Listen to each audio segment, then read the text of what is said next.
This video was sponsored by absolutely nobody. The first 200 people to sign up using the promo code EXPLAINED will get 0% off their next purchase.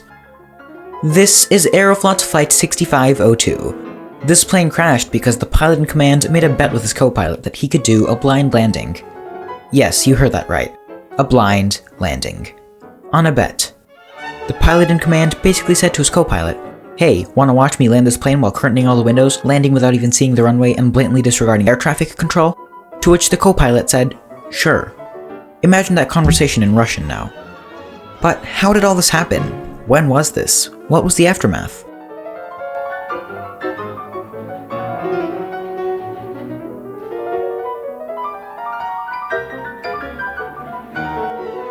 Let's go back a few hours from the landing attempt.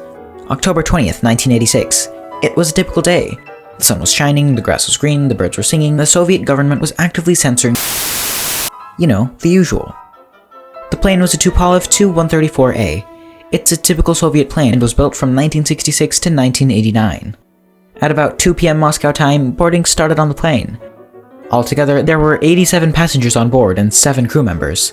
Of the 87 passengers, 14 of them were children, and there were 6 passengers that weren't registered. If you're still listening, you might notice that that line is suspiciously similar to my previous video, the 2 children that crashed an airplane. Of the 63 passengers, 40 of them were Russians, mostly people who worked at the airline, Aeroflot, and their family members. The remaining 23 were mainly Taiwanese and Hong Kong businessmen. I didn't mean to do this on purpose. There's only so many ways you can describe Aeroflot flights with pilots making questionable decisions. Back to the story. The plane was supposed to take off in Sverdlovsk, now Yekaterinburg, and land in Grozny Airport in Grozny.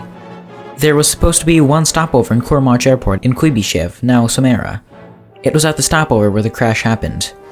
The plane took off at 2:33 p.m. Moscow time. An hour later, at 3:48 p.m. Moscow time, the pilot ordered the flight engineer to close all curtains in the cockpit. They were attempting a blind landing. And they didn't even attempt it right. I mean, if you're trying to land a plane without looking at the runway, you should at least try to do it right? A blind landing is when you don't see the runway and when you land based only on the instrument panel. It's usually only done in emergencies during a severe storm, and when it does happen, the entire crew must be in the cockpit paying utmost attention. The pilot in command did not follow this rule. The plane slowly approached the ground. When the plane was about 200 feet above the ground, or about 60 meters, the emergency ground proximity sensor went off. The pilot in command didn't care. Exactly 1 second before the plane crashed, the pilot in command said, "Maybe this is a bad idea."